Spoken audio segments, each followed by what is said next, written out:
Alors bonjour tout le monde, pour mon vidéo, ce mois-ci, j'ai décidé de vous présenter les différents uniformes d'officiers. Présentement, je porte l'uniforme du combat naval. C'est un uniforme que vous nous voyez le plus souvent porter. Ça représente notre chemise de combat naval, un t-shirt noir en dessous, les pantalons de combat naval, les bottes de combat. Puis les bottes, il y a une particularité, ces bottes-là, il faut qu'on porte deux paires de bas en dessous. Fait qu'on a un bas en coton puis une paire de bas de laine par-dessus. Il y a deux types de bottes de combat naval. Alors, présentement, puisqu'on est en hiver, je porte les bottes de combat pour temps froid et humide, c'est-à-dire qu'ils sont étanches jusqu'en haut. C'est les bottes qu'on va porter si on a besoin d'aller jouer dans l'eau, comme je disais, humide, ou froid pour l'hiver. Ensuite, le combat naval, l'autre particularité, c'est que je peux porter le béret ou je peux porter la casquette style baseball de mon unité. Fait que c'est tout dépendant le lieu où je me trouve, puis si c'est approprié, c'est le béret ou la casquette. Alors maintenant, je suis rendu à l'uniforme, les uniformes de service. Ce qui se rencontre le plus souvent dans le bureau quand on travaille ou sur un camp d'été, au QG, la majorité du temps, les gens portent le 3 quelque chose. Fait que le 3, c'est la catégorie des uniformes de service. Présentement, je porte le 3B. Le 3B, c'est les manches courtes. Fait que il y a deux chemises différentes, là.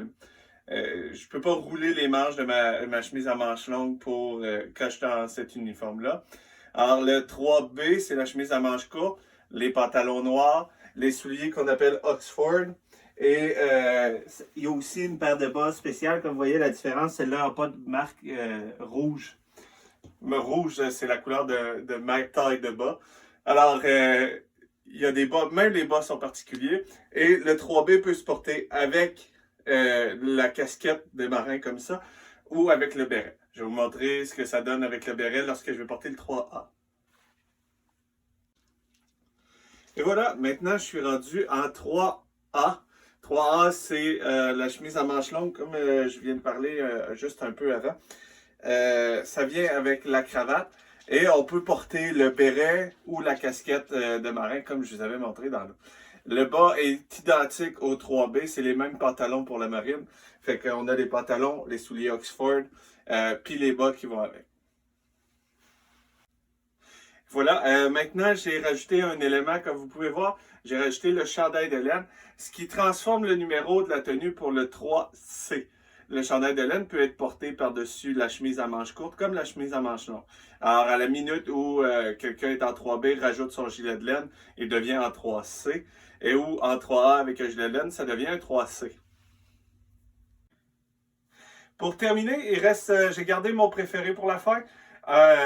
Les plus anciens m'ont sûrement déjà croisé au corps de cadet, habillé comme ça. C'est ce qu'on appelle le 3B blanc. C'est une uniforme unique à la marine. Vous ne verrez pas ça ni avec l'armée, ni avec l'aviation. Une nouvelle couleur de pantalon et de souliers. C'est la tenue d'été pour la marine.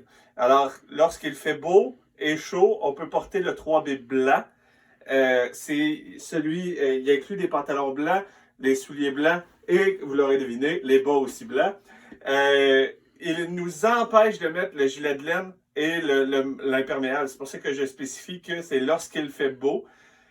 Et pour terminer, il existe une nouvelle, pas une nouvelle, une autre tenue de service, le 3D, que je ne peux malheureusement pas vous présenter puisque je ne l'ai pas.